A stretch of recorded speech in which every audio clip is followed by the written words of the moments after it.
Neptune is stationary in the 23rd degree of Pisces. Having finished its retrogradation process, it's starting to move forward now. And we feel that the Sabian symbol, 23 Pisces, is emphasized because Neptune is stopped there, and it gives a special kind of attention. Now, it's really interesting that this particular degree, which is very Neptunian in itself, is subject to Neptune's increased pressure. So let's just acknowledge, first of all, that this whole work of the Sabian symbols comes from the mediumistic experience, and that's to do with this degree. Elsie Wheeler was a spirit medium, what they call spiritist, at the time when these Sabian symbols were delivered in 1925. So it is taken as read that this process of being able to bring down information from consciousnesses without physical bodies at the moment is just understood to be something that we do. So here's Rudyard, Pisces 23, a materializing medium giving a seance. Keynote: the ability to give of one's own vital energy to substantiate one's conscious ideals or unconscious desires. The person who believes he or she has a mission or mandate or any special gift that can be of value to his community must substantiate this belief. He has to produce results. Sometimes this involves difficulties and special conditions or circumstances. It is always demanding to some extent the gift of some power of value which is deeply one's own. Sometimes something precious involved in a deeply personal experience has to be surrendered, offered to others. The medium's psychic substance provides the materials made visible in the phenomena, if the latter are genuine. After the seance, the medium is usually exhausted. The performer gives of his very life to the performance. So that's where we come. The performer gives of his very life for the performance. Well, we're all performing.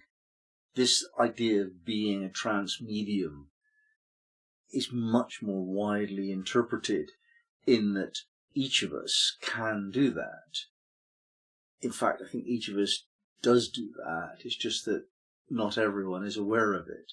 I think all of us must be bringing down knowledge, energy, information, inspiration from the other realms. And there's a way to do this where you don't get tired. And we have to find that way, because actually, if you don't find that way, then the experience itself is very exhausting, even to the point of, in the end, we die, because we're pulling energies down from the world of light into this shadowy dark world. That's the nature of existence for us to do that. And it's exhausting. It kills us off. And everything dies. You know, it's not just us. But that's what kills us off, is that process of actually trying to bridge between the two worlds. I've emphasized that a bit more in what I've written myself. I've put the price of living is dying.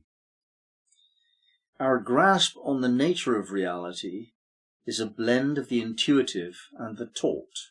And if we want to establish the truth of our unique take on life, then we have to substantiate that which we think or feel is true. There are many hopeful people yearning for a new way forward, believing in absurdities and trusting untested intuition to an unrealistic degree. Such blind faith has more to do with blindness than faith.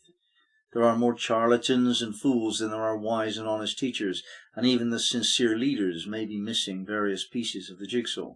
The real ones are typified by their willingness to serve, expending their vital energies.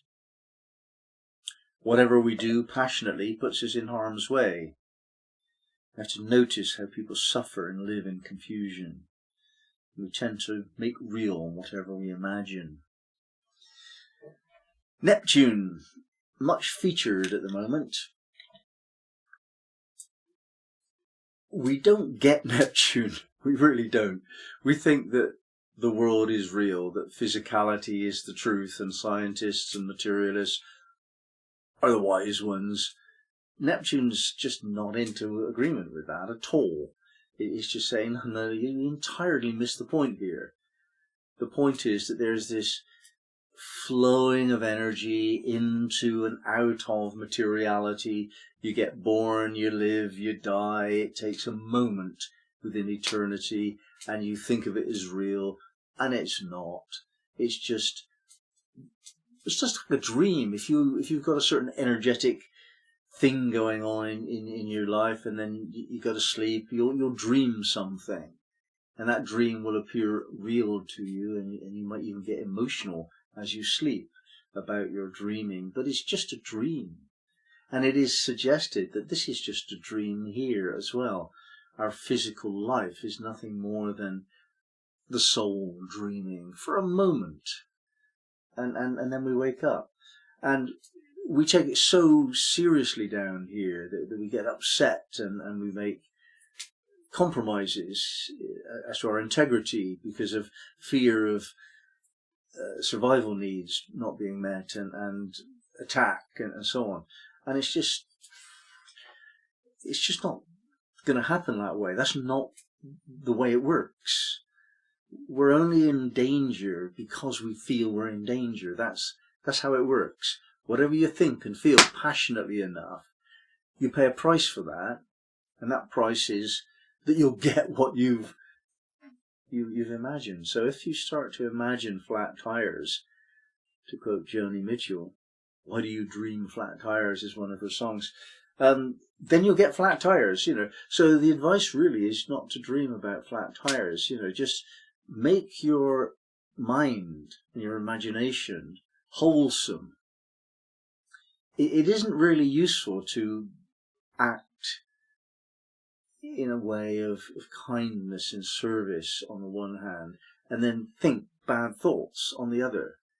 If you wanted to work one of those out, you'd be better off thinking good thoughts and forgetting the service if you had to choose between one or the other. Mend the brokenness of your mind. Repair the degradation of your thoughts. Stop thinking nasty things. That's spirituality at the highest level. And Neptune is quite helpful in that by saying, actually, it just really doesn't matter.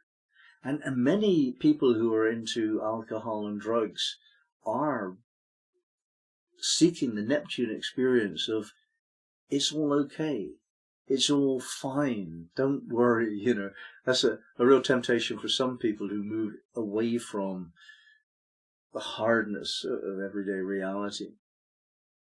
So Neptune being stationary on this spiritist energy, the phenomena of spiritists are basically that they deliver wholesome, encouraging, optimistic messages to their clients. Spiritists came about in popular terms because of the terrible number of people left widowed after the First World War, and they wanted reassurance. And so channeling that energy of compassion and hope, notwithstanding many of them were charlatans, they nevertheless delivered something to their clients, and they delivered reassurance and hope. That was what they were giving, and it was the clients' credulousness that enabled the charlatans to deliver as though speaking to the dead. That was how it was all wrapped up. So you work out for yourself whether the charlatan or the client is responsible for the inauthenticity of the event. But that idea of the event being inauthentic is a Saturn point of view. It's not a Neptune point of view. What Neptune was doing was delivering compassion to the client who needed compassion. And it told a lie to do it. So what? Does that not align entirely with cinematography and photography and politics and marketing and so on, and love affairs and fairy stories and how we teach our children? It's all based on the same principle of like Neptunian reality. that it doesn't check out against facts and figures. So what we're expecting when Neptune is stationary in this particular degree is a greater access, an easier access to the world beyond. And that's something that we can all try for. It's not just the special few that dress up in special clothes and have crystal balls and so on. It's not just for them, it's for most of us, actually, that we can access this this way of being. Now, it is necessary to find a medium that works for you, and there are many, many different media that can be useful. Writing is one. If you just write every day, some days you'll write something which is quite special, and you might not recognize it as your previous thoughts, and you'll realize it's kind of come from another part of you, this part that we associate with the higher energies. And it might be somebody completely not you from those realms, but I think it comes from our higher selves most of the time. So we could write and see what we write, and that might be just words, it might be prose, it might be poetry, it might be ideas or whatever.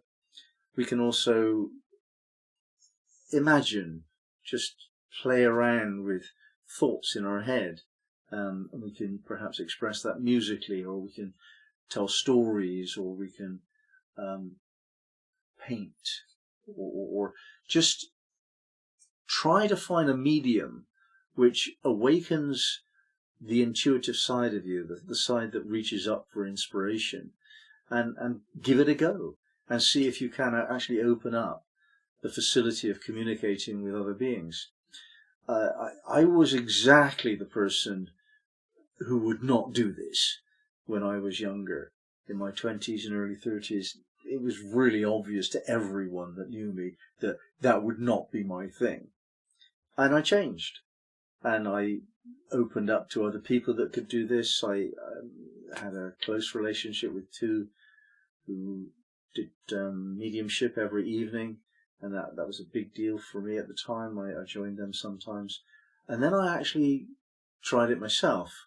I didn't like the way they did it. They used to speak with the voices of their spirit guides and so on, and I didn't like that. I felt that would, I don't know, betray my sovereignty or something. But I did eventually find a way to do it, and that was partly in dance, partly in music, partly in writing, and other things perhaps. And so I actually learned how to access the higher realms of being. Yeah, you could say get into the zone, get into the mood, put yourself in the state, whatever it is for you. But it's a normal facility of consciousness to get out of the mundane and move into this state of grace. Yeah, in Sufism, this is taught a lot, how to get into these states. So you might have to take some instruction or guidance, or work it out for yourself, and then do a lot of practice. Practice does make it much likelier that you can. But I'm saying that I really think we all could if we tried. And so this whole thing of Neptune stationary in this spiritist phenomena kind of degree is an ideal time right now for us to try to see whether we have the capacity to channel.